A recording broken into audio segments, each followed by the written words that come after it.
Zechariah 14. The Lord comes and reigns. A day of the Lord is coming, Jerusalem, when your possessions will be plundered and divided up within your very walls. I will gather all the nations, Jerusalem, to fight against it. In the city will be captured, the houses ransacked, the women raped, half the city will go into exile, but the rest of the people will not be taken from the city. Then the Lord will go out and fight against those nations as he fights on a day of battle. On that day his feet will stand on the Mount of Olives, east of Jerusalem. The Mount of Olives will be split in two from east to west, forming a great valley. With half of the mountain moving north and half of the mountain moving south, you will flee by my mountain valley, for it will extend to Azel. You will flee as you flee from the earthquake in the days of Uzziah, king of Judah. Then the Lord my God will come, and the holy ones with him. On that day there will be neither sunlight nor cold, frosty darkness.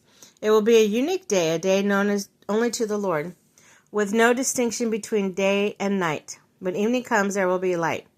And on the day, living water will flow from Jerusalem, half of it east from the Dead Sea, half of it west from the Mediterranean Sea, in summer and in winter. The Lord will be king over the whole earth, and in that day there will be one Lord, and his name the only name.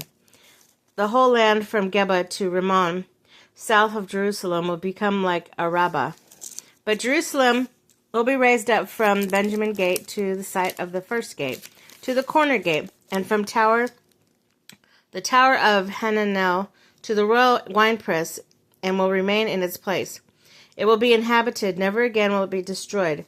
Jerusalem will be secure. This is the plague with which the Lord will strike all the nations that fought against Jerusalem. Their flesh will rot while they are still standing on their feet. Their eyes will rot in their sockets, and their tongues will rot in their mouths. In the day people will be stricken by the Lord with great panic. They'll seize each other by the hand and attack one another. Judah will fight at Jerusalem, and the wealth of all the surrounding nations will be collected, great quantities of gold and silver and clothing. A similar plague will strike the horses and mules and the camels and donkeys and all the animals in those camps. Then the survivors from all the nations that have attacked Jerusalem will go up year after year to worship the King, the Lord Almighty, and to celebrate the Festival of Tabernacles.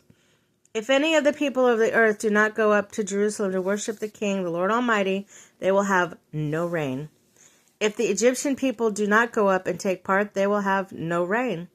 The Lord will bring on them plagues he inflicts on the nations that do not go up to celebrate the Festival of Tabernacles. This will be the punishment of all Egypt, and the punishment of all the nations that do not go up to celebrate the Festival of Tabernacles. On that day, holy to the Lord, will be inscribed on the bells of the horses, and the cooking pots in the Lord's house will be like sacred bowls in front of the altar. Every pot of Jerusalem and Judah will be holy to the Lord Almighty, and all who come to sacrifice will take them and some of the pots and cook in them, and on that day there will no longer be Canaanite in the house of the Lord Almighty.